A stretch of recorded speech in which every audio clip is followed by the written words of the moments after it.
तो दोस्तों स्क्रीन सेवी में आप लोगों का स्वागत है। आज हम एक्सप्लेन करने वाले हैं बॉर्डर 2 मूवी को। मैंने थिएटर में जाके फर्स्ट डे फर्स्ट शो देखा है बॉर्डर, जो कि 13 जून 1997 में आया था। और बॉर्डर 2 इतने सालों बाद आज रिलीज हुआ है। बॉर्डर 1 के लेगेसी को क्या ये बरकरार रखता है? थिएटर में जाने के बाद मुझे तो वैसा ही लगा। लोगों के आंखों में आंसू थे, गाने में मुस्कान था और वही रिक्रिएट करा गया है। मुझे तो परफॉर्मेंस अच्छा लगा है। आप लोग थिएटर में जरूर जाइएगा अपने खुद के एक्सपीरियंस लेने के लिए। तो ज्यादा देरी नहीं करेंगे, हम एक्सप्लेनेशन शुरू करते हैं। वीडियो को लाइक कर दीजिए और चैनल को सब्सक्राइब, और वीडियो के एंड में आप लोगों के लिए एक सरप्राइजिंग गिफ्ट भी है। चलिए शुरू करते हैं बॉर्डर 2 मूवी की एक्सप्लेनेशन।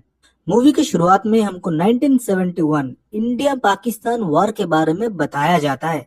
कैसे हमारे आर्मी, हमारे सोल्जर्स ने बहुत कम लिमिटेड रिसोर्सेस होने के बावजूद भी अपने पोस्ट को नहीं छोड़ा। कैसे लाखों से ज्यादा पाकिस्तानी सोल्जर को घुटने में आने के लिए मजबूर कर दिया इंडियन सोल्जर्स ने। ये कहानी है बॉर्डर 2 की। ये ब्रीफ के साथ फिर शुरू होता है बॉर्डर 2 की कहानी की स्टोरी लाइन। मूवी की शुरुआत में हमको 20 नवंबर 1971 जम्मू कश्मीर में टेंशन का दौर दिखाया जाता है, जहां पर हम देखते हैं एक गांव में घुसपैठिए आए थे जो कि पाकिस्तान से है। वो कब्जा करना चाहते हैं उस गांव को और बॉर्डर को पार भी। और उनका सामना होता है सनी पाजी, मतलब लेफ्टिनेंट कर्नल फतेह सिंह कलेर से, और वो उनको चुन चुन के मारते हैं। और उनसे मानो इनकी रूह कांपने लगी थी, क्योंकि वो इतने निडर थे और अपने कमांड इतने अच्छे से संभाल रहे थे। वो लोग घबरा चुके थे और उनको बैक फुट में जाना पड़ता है फिर से पाकिस्तान के लिए। पर रास्ते में लैंडमाइन बिछे हुए होते हैं, पर फतेह सिंह उन सारे चीजों से नहीं डरता। वो उनके पीछे निहत्था भागता है, क्योंकि उनके गन में गोलियां खत्म हो चुके थे। पर अकेले जाके उन तीनों को मारता है। इवन एक लैंडमाइन के ऊपर उसके खुद के पैर पड़ जाते हैं, फिर भी उस आतंकवादी को उधर खड़े रह के वो मारते हैं और उसका बॉडी लैंडमाइन के नीचे डाल देते हैं और खुद उधर से जिंदा वापस आते हैं। और पाकिस्तानों को फिर से वार्निंग कर देते हैं कि मेरे देश के ऊपर आंख उठा के देखोगे ना तो देखने के लिए आंख नहीं बचेगा। दूसरी जगह हम देखते हैं पाकिस्तान हेडक्वार्टर रावलपिंडी में प्लान बनाया जाता है कि ऑपरेशन चंगेज को कैसे मुनाजिम करा जाए और हिंदुस्तान को घुटने में लाया जाए। उनका पूरा प्लान सेट था। नेवी, एयरफोर्स और जमीनी तल पे वो लोग एक साथ हमला करेंगे कि कोई उनको रोक ना पाए। और हर तरफ से जब टेंशन होगा, वो इंडिया के छाती पे बैठ के वो इंडिया के दो टुकड़े कर देंगे। फिर हमको पठानकोट का सीन दिखाया जाता है, जहाँ पर हम देखते हैं कि मेजर होशियार सिंह इस टुकड़ी को संभाल रही होती है। फिर हम देखते हैं कि बॉर्डर एरिया के थोड़े पास वो लोग गए थे पानी भरने के लिए, पर वो इंडिया के अंदर ही था। पर वो नोटिस करता है कि सामने से पाकिस्तानी सोल्जर भी आए थे उधर पानी भरने के लिए। दोनों टुकड़ियां दोनों के ऊपर गन तान देते हैं और फिर मेजर होशियार सिंह उधर जाते हैं चीजों को संभालने के लिए। वो पाकिस्तानी आर्मियों को बोलते हैं कि मैं एक मेजर रैंक में हूँ, जंग भी शुरू नहीं हुआ है, तुम लोग पानी भरने के लिए आए हो और तुमको सिखाया नहीं गया कि मेजर किसी भी आर्मी का हो तुमको सल्यूट करना चाहिए। और उनसे सल्यूट ठुकवाता है वो, और ये बोलते हैं तुम्हारी पोस्ट इधर से 3 मिनट की दूरी में है और हमारे टुकड़िया 1 मिनट की दूरी में है। तो अगर तुम हमको मार के भागते भी हो तो वो तुमको इतने गोलियां मारेंगे कि तुम खुद को खुद पहचान नहीं पाओगे। इससे अच्छा पानी भरो और इधर से जल्दी निकलो। वो लोग सलूट ठोकते हुए पानी भरने के बाद तुरंत उधर से भाग जाते हैं। पर होशियार सिंह को पता चल चुका था कि टेंशन सरहद पे बहुत बढ़ चुका है, कभी भी हमला हो सकता है पाकिस्तान की तरफ से। फिर हमको इंडियन एयरफोर्स श्रीनगर दिखाया जाता है, जहाँ पर हम देखते हैं मेजर सिखों को। वो अपने फाइटर जेट बाज उड़ा रहे थे। फिर वो नीचे आते हैं बड़े शान से। फिर उधर से सीन शिफ्ट होता है और हमको नॉर्थ अरेबिक सी दिखाया जाता है, जहाँ पर हम हमारे नेवी ऑफिसर्स को देखते हैं। फिर हमको उधर दिखाया जाता है जोसेफ नोरोना को, जो कि इस टुकड़ी को संभाल रहे होते हैं। और उनके सोनार रेडार में भी खतरा दिखा रहा था, मतलब हर जगह से टेंशन का माहौल है। फिर उधर से सीन शिफ्ट होता है और होशियार सिंह के टुकड़ी को दिखाया जाता है, जहाँ पर हम देखते हैं कि रात में सारे जवान मजाक कर रहे थे, जो कि हर एक टुकड़ी में होता ही है। होशियार सिंह रात में उनको देख के उनके खुद के दोस्त को याद करते हैं और एक फोटो निकालते हैं, जहाँ पर हम देखते हैं कि ये तीनों एक साथ दोस्त हुआ करते थे नेशनल वॉर एकेडमी में। 1961 की बात है ये, जब वो लोग ट्रेनिंग पीरियड में थे। एयरफोर्स, नेवी और आर्मी की एक साथ ट्रेनिंग हुआ करती थी इधर। और इधर हम देखते हैं कि फतेह सिंह इनको लीड करता है, मतलब इनका कमांडर होता है। वो हर एक एकेडमी में जैसे एक्सीलेंस का अवार्ड मिलता है और कुछ भी करिकुलम का फर्स्ट सेकंड रहता है, उसमें भी था एयरफोर्स, नेवी और आर्मी के बीच। जहाँ पर हम देखते हैं आर्मी मतलब होशियार सिंह और मेजर सुखो सिंह जो कि एयरफोर्स से हैं, उन दोनों के बीच बहुत ज्यादा टकराव रहता है क्योंकि हमेशा इन दोनों को फर्स्ट आना था कोई भी कंपटीशन में। और बीच में इन दोनों के पिसता था जोसेफ, क्योंकि वो सुखी सिंह का बहुत अच्छा दोस्त था, पर होशियार सिंह किसी का दोस्त नहीं था, ना उसके घर में कोई था, वो अकेला ही था। उनके बापू इंडियन आर्मी में थे और वो शहीद हो चुके हैं। उनकी माँ चल बसी थी जब वो बहुत ही छोटे थे और उनका कोई भी नहीं है। एकेडमी में धीरे धीरे लड़ना झगड़ना बहुत ज्यादा बढ़ने लगा तीनों में। फिर फतेह सिंह इनकी खबर लेता है और ये बोलता है कि तुम तीनों को एक साथ ट्रेन करने का मतलब ही ये है कि आर्मी या फोर्स नेवी एक साथ काम करे। अगर देश के ऊपर कोई आपदा अपराध तो एक साथ तुम लोग काम करोगे, इसलिए नेशनल वॉर एकेडमी बनाया गया है। पर इन लोगों में तो डिसिप्लिन की कोई बात ही नहीं थी। फिर क्या था, इनको मिलता है हमेशा पनिशमेंट। इन तीनों को पनिशमेंट के ऊपर पनिशमेंट मिलता ही जाता है। दूसरी जगह हम देखते हैं फतेह सिंह के फैमिली को, जहाँ पर उसका बेटा अंगद सिंह भी आर्मी में जाना चाहता था, पर उसकी वाइफ सिमी मना करती है। पर बाद में फतेह सिंह की बात वो मान लेता है, क्योंकि फतेह सिंह के बहादुरी की कहानी सुनते हुए अंगद सिंह बड़ा हुआ है, तो उसके फादर के नक्श कदम पे उसे चलना था। दूसरी जगह इन तीनों में भी दोस्ती होना ही था, क्योंकि सुखो सिंह बहुत दिल का अच्छा है पर मजाक बंदा बहुत तगड़ा करता है। होशियार सिंह हमेशा चुप रहता है और जोसेफ हमेशा दोनों को संभालता है। इन ट्रेनिंग के दौरान भी घर में फोन करा जाता था और चिट्ठी भी आते थे घर की तरफ से, पर होशियार के लिए कभी भी कोई चिट्ठी वगैरह नहीं आया। एक दिन मेजर सिको जोसेफ से पूछता है कि इसके घर से कोई चिट्ठी वगैरह क्यों नहीं आता। फिर जोसेफ पूरा कहानी उसे बताता है। फिर जोसेफ अपने घर में कॉल करता है, अपने बहन से, अपने माँ से, अपने भरा से बात करता है, और दूसरी जगह जोसेफ अपनी वाइफ और बेटी से। फिर हम देखते हैं अगले दिन सुबह होशियार के बेड पे एक राखी पड़ा हुआ था, जो राखी और किसी ने नहीं सुखो ने रखा था, वो उसके बहन की थी। और सुखो बताते हैं आज से तुम्हारी भी फैमिली है, मेरी बहन तुम्हारी बहन, मेरा भरा तुम्हारा भरा, मेरी माँ तुम्हारी माँ।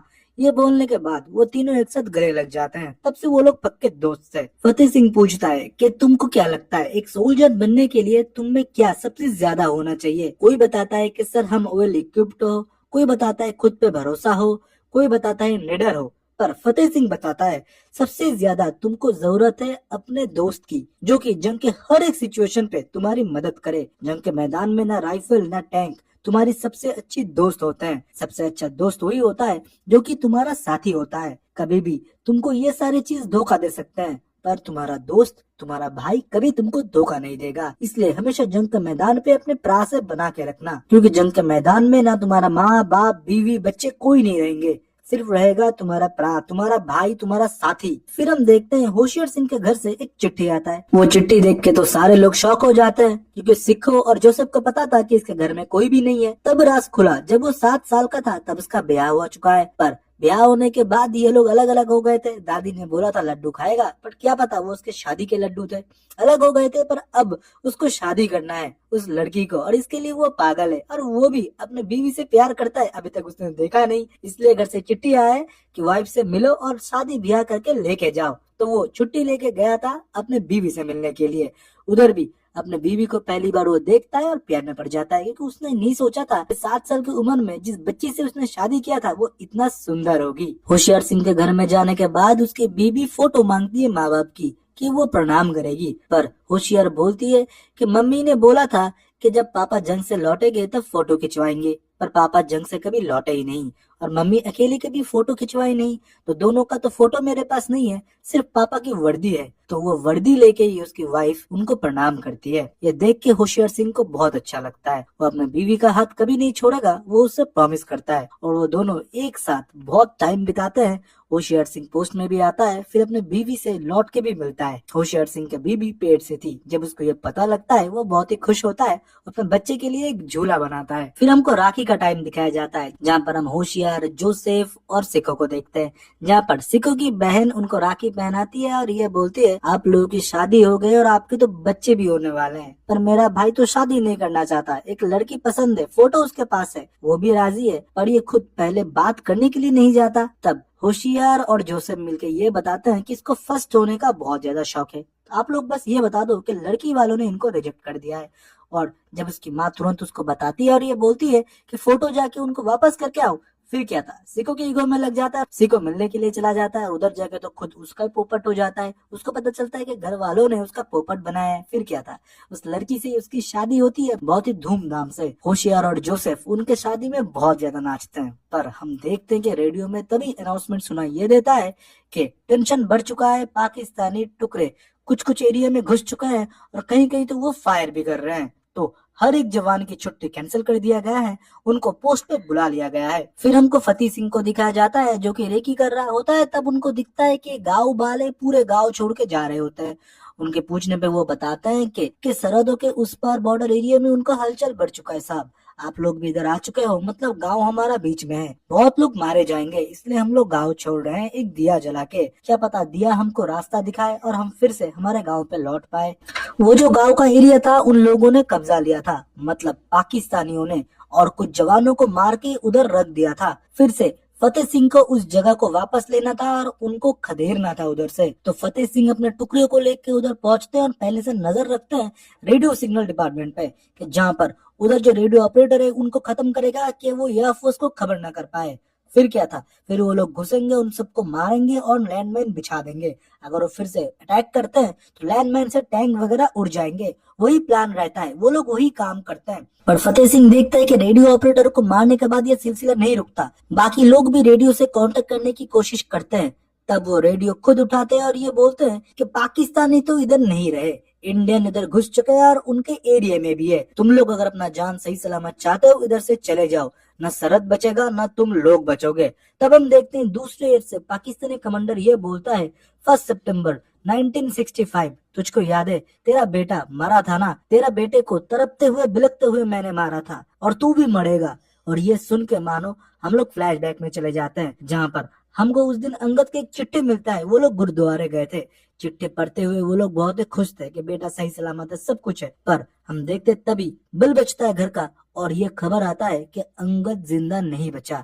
उन लोगों ने फोन करने की भी कोशिश की, पर ये लोग तब गुरुद्वारे थे और उनका बेटा शहीद हो गया। फिर प्रेजेंट टाइम में हम देखते हैं फतेह सिंह ये बताता है, मैं 1 मिनट का मौन रख रहा था, दुश्मन भी अगर मरते हैं ना, हम 1 मिनट की मौन रखते हैं, तू भी तो मरने वाला है, इसलिए मैंने मौन रखा 1 मिनट का। शहीदों के नाम सुन के ना खून खौलता है, ना कि हम लोग डर जाते हैं। तेरी मौत मेरे हाथों होगा, और ये बोल के फोन रख देता है और वो पूरे पोस्ट को ही उड़ा देता है। अभी चकपिरान विलेज जो है उनके कब्जे में है और उन्होंने पूरा लैंडमाइन वगैरह बिछा के पूरा प्लान बना लिया है कि पाकिस्तानी अगर आएंगे टैंक लेके तो इधर से वो जिंदा नहीं बचेंगे, पहले घुसने देंगे फिर जान से खत्म करेंगे उनको। फिर हम देखते हैं तीनों दोस्त अपने पोस्ट में जाते हैं और हर जगह जंग की शुरुआत हो चुकी है। तभी हम देखते हैं कि सिखों के एयरबेस के ऊपर हमला हो जाता है, जहाँ पर पाकिस्तानी जेट्स आए थे और उधर बॉम्बिंग करने लगे थे। सिखो उस हाई रिस्क एरिया में भी अपना जेट फ्लाई करता है और उनसे भिड़ जाता है। सिखो इस जंग में नहीं बचता, वो मारा जाता है, पर सबको लेकर वो इतना निडर होकर लड़ा था कि आप लोग सोच भी नहीं पाओगे। वो उस जंग में शहीद हो जाता है। दूसरी जगह हम लेफ्टिनेंट जोसेफ को देखते हैं, जिनके नेवल जहाज पे भी हमला हुआ था। उस हमले से वो कैसे भी करके खुद को संभाल ही रहे थे, तभी सबमरीन से उनके ऊपर बॉम्बिंग होता है और उनके शिप में पानी भरना शुरू हो जाता है। नीचे लोग घायल थे, पानी भरना स्टार्ट हो जाता है। पाकिस्तानी लोग बहुत ही खुश होते हैं। ऊपर से हम देखते हैं सोनार रेडर काम करना बंद कर दिया था, इसलिए वो डिटेक्ट भी नहीं कर पा रहे थे। कैसे भी करके लाइफ बोट वगैरह से वो लोग उधर से रेस्क्यू करते हैं, पर बोट में जोसेफ रहता है हर एक आदमी सही सलामत निकालने के लिए, पर वो निकालने में नाकामयाब रह जाता है। तभी हम देखते हैं कि दूसरा मिसाइल भी फायर होता है और तभी मानो सोनार एक्टिवेट होता है। वो देखते ही सारे बॉम्बिंग शुरू कर देता है और सबमरीन को जाके वो बॉम्ब टकरा जाता है। सबमरीन को अभी बाहर आना ही था, नीचे वो नहीं रह सकते, नहीं तो सबमरीन के अंदर भी पानी भरना शुरू हो जाएंगे और वो भी मरेंगे। जब वो ऊपर आते हैं और फिर से और एक बॉम्बिंग करता है, फिर हम देखते हैं कि जोसेफ के ऊपर वो बॉम्बिंग का असर बहुत भारी पड़ता है। जोसेफ के पूरा शरीर में रक्त लगा हुआ था, फिर भी वो हार नहीं मानता, क्योंकि वो सबमरीन उस लाइफ बोट के पीछे जा रहा था। तभी वो फिर से बॉम्बिंग शुरू करता है, जहां पर हम देखते हैं वो सबमरीन एकदम तहस नहस हो जाता है। पाकिस्तानी सबमरीन एकदम बर्बाद हो जाता है। पर इस जंग में भी हम देखते हैं कि जोसेफ शहीद हो जाता है और ये पूरा खबर देश के अलग अलग यूनिट्स में सर्कुलेट हो चुके थे कि हमारे बहुत सारे जवान शहीद हो चुके हैं। इसी के साथ हमारे हर एक एरिया को पाकिस्तानी कब्जा कर रहे हैं और हम लोग भी डट के उनके मुकाबला कर रहे हैं। फिर हम देखते हैं कि ये खबर सुनने के बाद होशियार सिंह का गुस्सा और ज्यादा बढ़ जाता है। उनको ये खबर पड़ता है कि जरपाल एरिया में पाकिस्तानी अपना डेरा बसाए हुए हैं और वो धीरे धीरे हिंदुस्तान के बॉर्डर की तरफ बढ़ रहे हैं। तो इनके लिए अभी एकदम खेल सीधा था कि वो लोग जाएंगे पाकिस्तान के अंदर, उन सबको मारेंगे और उधर जाके झंडे गाड़ेंगे। और दूसरी जगह हम देखते हैं कि चकपरान विलेज के ऊपर पाकिस्तानी हमला करना शुरू कर देते हैं और उस जगह डटे रहते हैं फतेह सिंह के आर्मी। वो खुद सबसे निपट रहे थे और पूरा प्लान उन्होंने बनाया था कि टैंक अंदर आएंगे, पर टैंक अंदर नहीं आते, वो बाहर से फायर करते हैं क्योंकि पाकिस्तानी सोल्जर्स ने पहले ही देख लिया था कि ये लोग माइंस बिछा रहे थे। और दूसरी जगह हम जरपाल एरिया में देखते हैं जहाँ पर जब इनको खबर लगता है पाकिस्तानी आर्मी को कि सिर्फ 150 के टुकड़ी मिलके इनको खत्म करने के लिए आए हैं, वो लोग हंसते हैं क्योंकि उन्होंने पूरा प्लान और चक्रव्यूह रच चुका था। पर होशियार सिंह इनसे नहीं डरता, वो अपनी टीम को उधर लेके जाता है और पूरा स्ट्रेटेजी समझाता है। पहले एलएमजी को खत्म करना है जो कि धुआंधार फायरिंग करेंगे, फिर हम लोग क्रॉल करते हुए जाएंगे और उनके ऊपर बमबारी करेंगे और नीचे उतरने के बाद हम लोग चाकू से उनके सीने को छल्ले कर देंगे। और वो लोग वही करते हैं, पर इन फायरिंग में उनके भी बहुत सारे जवान मारे जाते हैं और पाकिस्तान के भी। पर होशियार सिंह डटा रहता है, वो कैसे भी करके एलएमजी एक को खत्म करता है ग्रेनेड मारने के बाद, पर वो भी बहुत ही घायल था। उनके हर एक दोस्त जो कि उनके साथ था वो एक एक करके जा रहे थे, वो उनके आंखों के सामने वो देख रहे थे, उनके घर, उनके बच्चे के बारे में भी उनकी याद आ रही थी, फिर भी वो डटे रहे और याद में अपने बीवी को बोल रहे हैं, मैं जरूर आऊंगा, एक तो मैं चल के आऊंगा, नहीं तो तिरंगे में लिपट के आऊंगा जरूर। होशियार सिंह और उनकी टुकड़ी तादाद में बहुत कम होते हुए भी पाकिस्तानियों के ऊपर वो भारी पड़ रहे थे। एक एक पाकिस्तानियों को उनने चुन चुन के मारा था, वो बहुत ही घायल थे। और लास्ट में हम देखते हैं कि टैंक पाकिस्तानी उनके ओर ला रहे थे। होशियार सिंह के पास टैंक के जवाब के लिए कुछ भी नहीं था, उनके सारे हथियार ऑलमोस्ट खत्म हो चुके थे। और दूसरी जगह हम चकपरान विलेज में देखते हैं जहाँ पर हम देखते हैं टैंक के अंदर वही कमांडर था जिन्होंने फतेह सिंह के बेटे को मारा था और वो फिर से फतेह सिंह को ललकारता है। और फतेह सिंह इस बार खुद ग्रेनेड लेके उधर चले जाते हैं और एक के बाद एक टैंक के नीचे रखने लगते हैं। एक के बाद एक टैंक वो नाकाम करते हैं और टैंक के मिसाइल लॉन्चर पे वो ग्रेनेड लगा देते हैं और टैंक समेत वो ब्लास्ट हो जाता है। और जो कमांडर नीचे आता है उनको वो मारने ही वाला था, तब उसके बेटे की हर कही हुई बात उसको याद आता है, तब उसको वो नहीं मारता, छोड़ देता है और ये बोलता है, आज मेरे बेटे के लिए तू बच चुका है। क्योंकि जब फतेह सिंह उनको मारने ही जाने वाला था तब वो उनको जान से भीख मांगते हैं, रहम मांगते हैं। फतेह सिंह उस पे रहम खा लेता है। और दूसरी जगह जगपाल एरिया में जब टैंक बढ़ रहे होते हैं और फतेह सिंह को ये खबर लगता है, तब हम देखते हैं कि फतेह सिंह उधर पहुंचता है और उस कमांडर की मुंडी धर से अलग कर देता है और वो रॉकेट लॉन्चर वगैरह सब कुछ लेके पहुंचा था अपने पूरे आर्मी के साथ। तब मुस्कुराता है होशियार सिंह और ये बोलता है कि तुम एक मारोगे हम 1000 लाएंगे, तुम 1000 मारोगे हम पूरा हिंदुस्तान लाएंगे। और उसी के साथ उन सबको खदेड़ के पाकिस्तान फिर से भेज दिया जाता है और जरपल एरिया में फिर से देश का तिरंगा लहराता है और सारे लोग सल्यूट करते हैं। इसी के साथ हमारे बहुत सारे भाई शहीद होते हैं, उनको शहादत दिया जाता है। होशियार सिंह अपने हर एक दोस्त के घर जाता है और सबके अंतिम संस्कार में शामिल होता है। ये सीन बहुत ही हार्ट टचिंग था, हॉल में सारे लोग रो रहे थे। इसी के साथ जो गाने प्लेस करे गए हैं बॉर्डर मूवी से ही उनको रीमेक बना के पेश करा गया है, पर आपको रीमेक नहीं लगेगा, बहुत ही अच्छे तरीके से गानों को गाया गया है, सारे सीन के साथ वो गाने फिट बैठते हैं। इस मॉडर्न जमाने में बॉर्डर 2 मूवी को ऐसे लिखा गया है कि सारे फैमिली मिलकर जाके इस मूवी को एंजॉय कर सकते। तो आज ही अपने फैमिली के साथ थिएटर में जाके इस मूवी को देखो। मुझे तो ये मूवी बहुत ही अच्छा लगा, मैं 5 में से इस मूवी को 5 स्टार दूंगा, क्योंकि ये मूवी जब मैं क्लास 2 या 3 में पढ़ता था तब देखा था घर में टेलीविजन में, तब लोगों के घर में उतना टेलीविजन भी नहीं रहता था, ब्लैक एंड व्हाइट में मैंने देखा था। और बॉर्डर 2 मूवी की एक्सप्लेनेशन आज मैं करूंगा ऐसा मैंने सोचा भी नहीं था। तो मूवी तो मुझे पसंद आया और आप लोगों को ओपिनियन आप कमेंट सेक्शन में बताइए। वीडियो को लाइक करें, चैनल को सब्सक्राइब, ऐसे ट्रेंडिंग मूवीज के एक्सप्लेनेशन हम लाते रहते हैं। तो इसी के साथ सरप्राइजिंग गिफ्ट क्या है इसके बाद